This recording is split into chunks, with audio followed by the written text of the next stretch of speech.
Magandang araw mga minamahal kong senior citizens.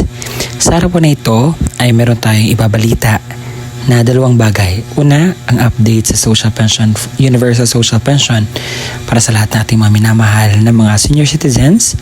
At pangalawa dyan, mga benepisyong makukuha ng ating mga minamahal na senior citizens sa 2026. Kompleto po ito at galing po sa spokesperson ang mga detalye courtesy po pala sa DZMM Teleradyo sa mga panayam na ginawa para po malaman ng ating mga minamahal na senior citizens ang Universal Social Pension Update at mga benepisyo ng mga senior citizens sa 2026.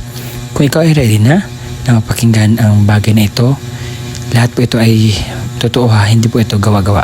Kaya man, let's go. Sa puntong ito ay paborito ko itong topic dahil ito ay malapit sa puso natin, lalo na ako na isang senior citizen. Makakausap natin via Zoom at alamin natin itong nangyari dito sa House nung December lang, last month lang, di ba? Na expansion itong social pension coverage para sa mga senior citizens. Makakausap natin si Attorney Merceditas Navarro Gutierrez, siya ang chairperson ngayon at Chief Executive Officer ng National Commission of Senior Citizens. Dati ho itong ombudsman si Attorney Gutierrez. Attorney, si Danny Buenafeo sa programang Kabayan. Hi, Danny. Good morning. Okay. At good morning din sa mga viewers ng iyong programa at lalo na sa ating mga senior citizens na nanonood at nakikinig ngayon. Nako, marami ho talagang manonood ngayon, lalo na mga senior citizens kasi gusto nila malaman kung ano na ang mga latest na pwedeng makuha, mga ayuda para sa mga senior citizens. Ano ho ba ang latest na number ninyo, yung datos ninyo? Ilan na ho ba ang mga 60 and above ng mga senior citizens natin ngayon sa buong bansa? Kasi sa ating database, meron ng mga 80 million, no? Pero ang dami aming database kasi hindi pa kumpleto. Okay. We're still completing. Okay. At ang study, 11% of our population, kaya dapat ang ating mga senior citizens ay mga ano na ngayon, mga 11 million sa buong Pilipinas. Marami rin, no? Oo.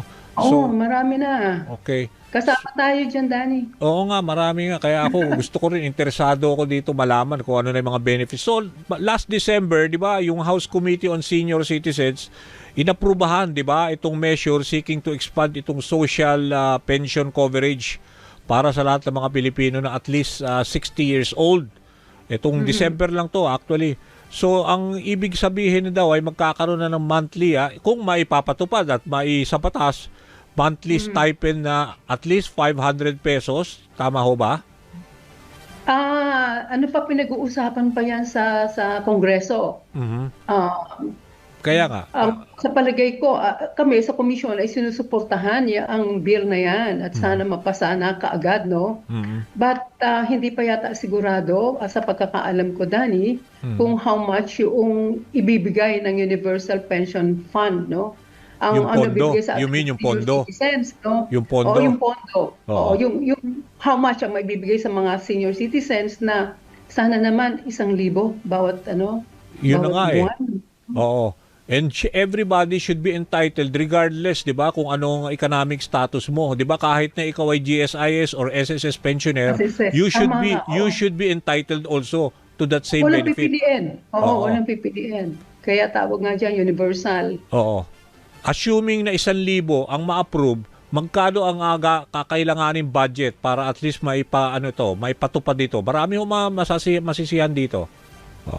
Malaki din yan. At hindi ko pa na-compute. Okay. Pero Ano ba maganda to? yan sa ating mga senior citizen. DSWD budget ho ba ito kukunin? Hindi pa hindi pa malinaw, napag-uusapan no? kung sino magdi-distribute niya. Dahil kasi kami dito sa komisyon, ang aming idinidistribute yung tinatawag na cash gift sa ating mga Okay. under the Expanded Centenarians Act, nagbibigay tayo ng cash gift sa mga nakaabot ng age na 80, 85, 90, 95, and 100. Oo, yun nga, isa pa yun eh. Itong 80, 85, 1995, meron silang 10,000 pagdating ng kanilang age 80, no? Pagdating ng milestone age. At pagdating naman sa 100 years old, merong 100,000 na tinatawag na centenarian gift. Ito yung nag-umpisa noong March Oo 2024. nga, tama. Oo. Mhm, Okay, so yan. bali, alam ko yung centenarian, hindi na ba papababa to? Let's say, gawin natin 70 years old na lang. Sana nga, pero kailangan na naman ng batas yan, Daddy. Oo, kaya nga para at least mas marami maging ma-benefit. Pero itong 100 years old na umaabot, marami ho ba? Meron kayong datos niya, no? Kung sino yung mga nabigyan na ng 100,000 para dun sa nakaabot na 100 years old?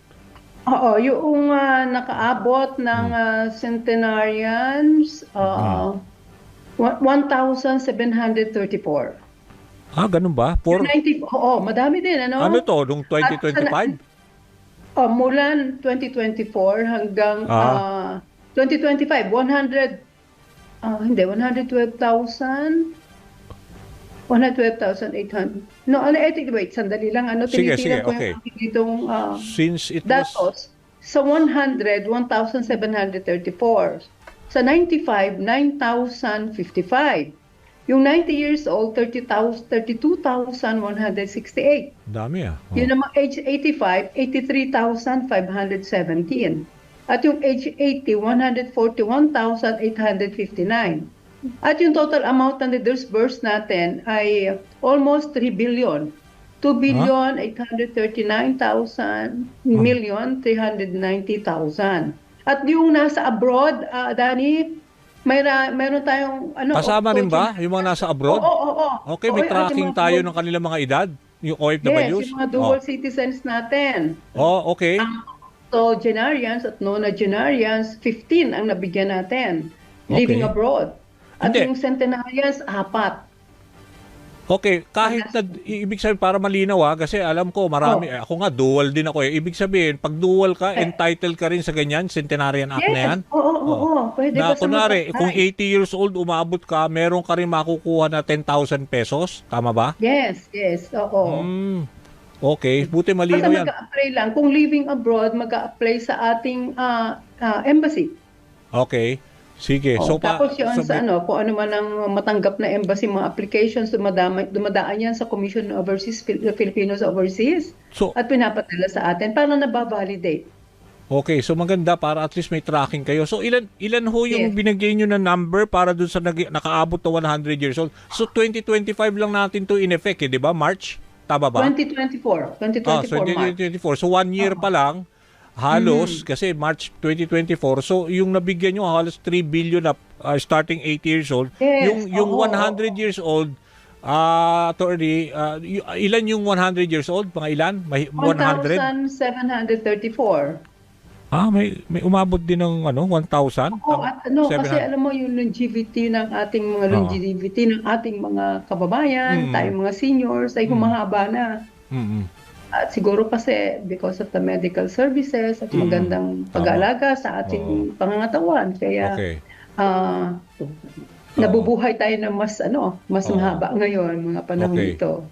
So where do you see na pwede pa tayo, kasi alam ko yung nagsusulong nitong yung social pension coverage, itong para dito sa mga senior citizens, di ba si Congressman Miro Kimbo? Tama ba?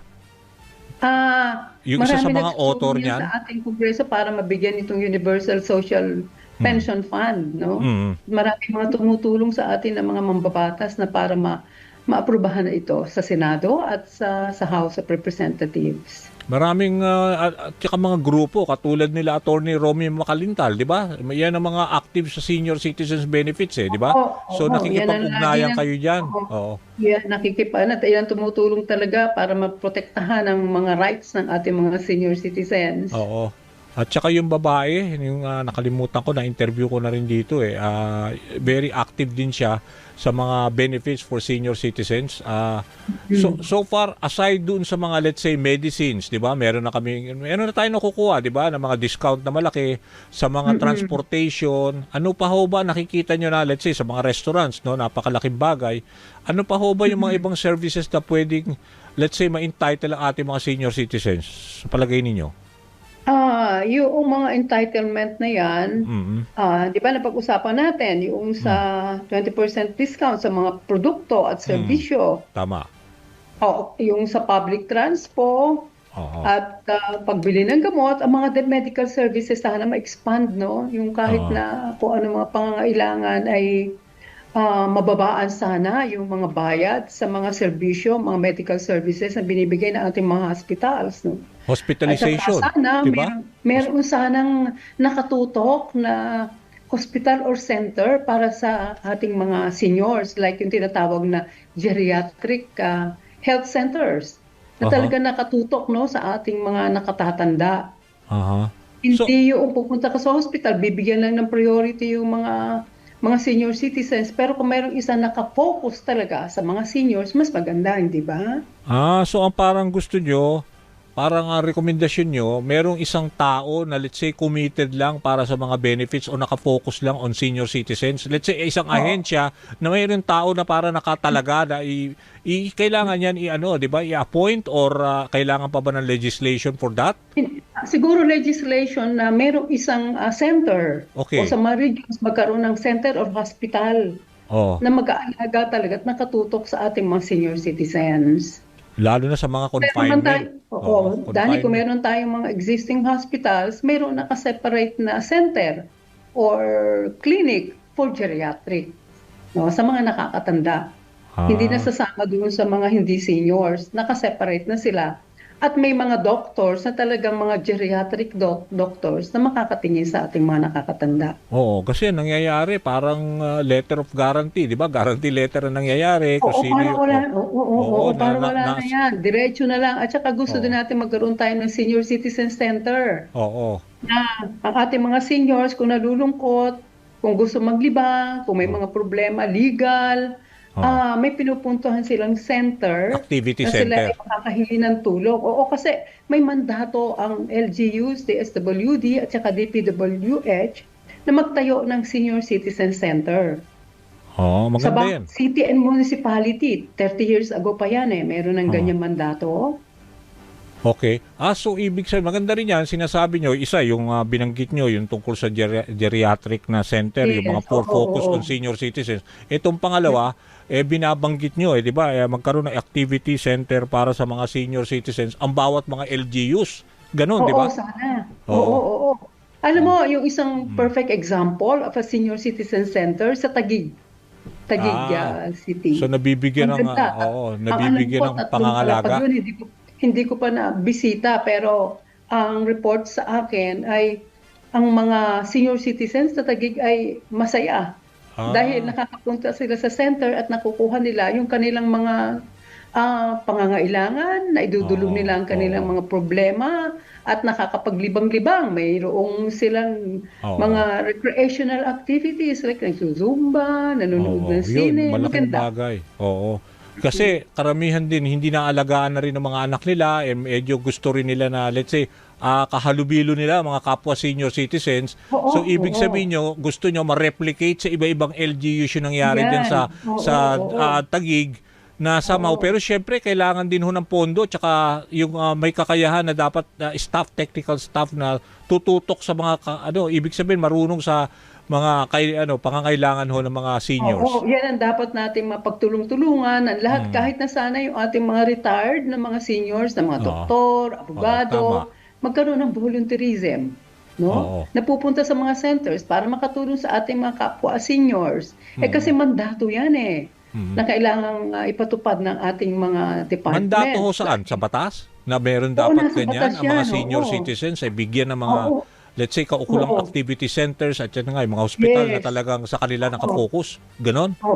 Oo, meron dyan. Kaya kailangan natin magawa ito dahil kasi we're paving the way for mga non-seniors na pagdating nila ng senior, meron na tayong ma-offer sa kanila at may mga Oo. existing Oo, may centers. sistema na, no? Services. May Oo. sistema na, no? Oo.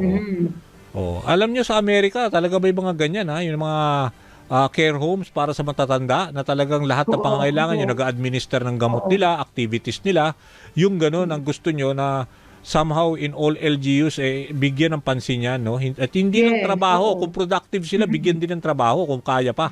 Di ba? Maraming mga LGUs na supportive sa atin. Like itong provincial government of Pampanga, last week lang nagbigay sila ng building nila para gamitin ng regional office ng senior citizens. Mm. Kaya Okay. nagpapasalamat kami sa provincial government of Pampanga led by Governor Pineda sa pagbibigay Oo. ng talaga space sa amin for 3 years. Ah, Na libre, walang babayaran. ayun, oo. At least Dahil kasi maliit lang ang budget nitong commission. kaya nga, so at least yung mga nakikinig sa atin, kung may mga LGUs na gusto nyo isulong ang mga pangangailangan ng mga senior citizens nyo, dapat, di ba, pagtuunan ng pansin, no? tulungan. Kailangan Yeah, lang, Yeah. kailangan Oo. lang ng kaukulang budget. I'm sure naman, meron silang mga budget for ganyan, mga PWD, di ba, yung mga Oo. ganyan. Oo. Pagka nasa batas, talaga magkakaroon sila ng reason para makahingi ng budget. Oo. Sige po. Basta ano pa ho ba ang mga pwede nyong let's say gamitin nyo ng pagkakataon na to if ever ano ba ang mga challenges you look forward na kailangan handle ninyo for this year 2026? Alam mo yung pagbibigay ng cash gift, Oo. nagtatagal. Gusto namin na pagdating ng birthday ng senior citizen, maibigay na namin. Kaya lang ang problema, hindi nakaka-apply kaagad. Dahil At sa budget ini-encourage constraint. namin na magrehistro na dito mismo sa National Commission of Senior Citizens. May online registration tayo na pipilapan mo lang yung application form, tapos meron kayong maibibigay na nasa website yan, Oo. PSA, birth Oo. certificate, andun ang mga requirements na makikita at para ang gusto namin pagdating ng birthday, kaya Yun na months before ma-process na namin. Ito nga, may comment na nga ito si Sarah C. Sabi niya, yung cash gift na ng 96 na, nawala pa din. Ito, sabi niya, siguro tatay niya to, nag-96, no? Tapos sabi din ni Gloria, yung father ko po, 90 na noong November 2024, pero wala pa rin siya natatanggap na extended na social benefit of 10,000. So, Sige, kailan po kaya matatanggap? Oo. Magrehistro sa amin sa komisyon Oo. or Oo. magpasa ng aplikasyon sa OSCA. At ang application Okay, yun. naman, Oo. ipo-forward sa amin ng OSCA. Okay. Importante yun yung mga binibigay nyo sa ating information. Dahil ito, Rogelio, sabi niya, kada kailan ba may bibigay 10,000 senior citizen? So, kailangan lang Yes, tapos, magrehistro. oo. At kung alam mo, nakamatayan na Dani, raw ng kasi- nanay niya. Oo. Oo, kasi itong ating mga senior citizens kailangan ng assistance pagpunta sa website, di ba? Pag-fill up ng form, sana matulungan ang ating mga kamag-anak sa ating pamilya. Anak, apo, no? Mhm. Ah. So, how do they apply? Let's say, kasi tutulungan niya ng mga anak nila or apo nila. Para at least ma-entitled sila dito sa 10,000. Oo, Yung kahit na doon sa aming FB page, pwede silang magbigay ng detalye at makakatulong kami. At Ayun. sa aming FB page, may mga tanong sila Oo. at kami naman ay sumasagot. Okay. Ang dami hong nagre-react yung mga natin, mga nagbibigay ng comments. Ito, si Estrella Garcia, dito pag 100 years old lang, may 100 lapad. Happy si Lola. Dito talagang pinupuntahan sila. Okay. Oo, at saka Dani, gusto natin din, sana may mga bank account sila para didiretso na namin ang pagbayad. Okay. Diba? Mas madali yun Sige. at saka walang Sige. pagod at walang mga tao na kailangang Yeah, ipadala tama. ng opisina. Sige ho, ma'am. Nako, kailangan natin ng isa pang episode para dahil marami hong mga nagpa-participate at gusto ibigay yung kanilang concerns. Maraming salamat to. Anytime, Dani. Anytime sa susunod din siguro sa studio na tayo para mas maganda Sige, oo. ang interaction. Oo, at mahaba, Okay, maraming salamat ha. Salamat din. Okay, yan ho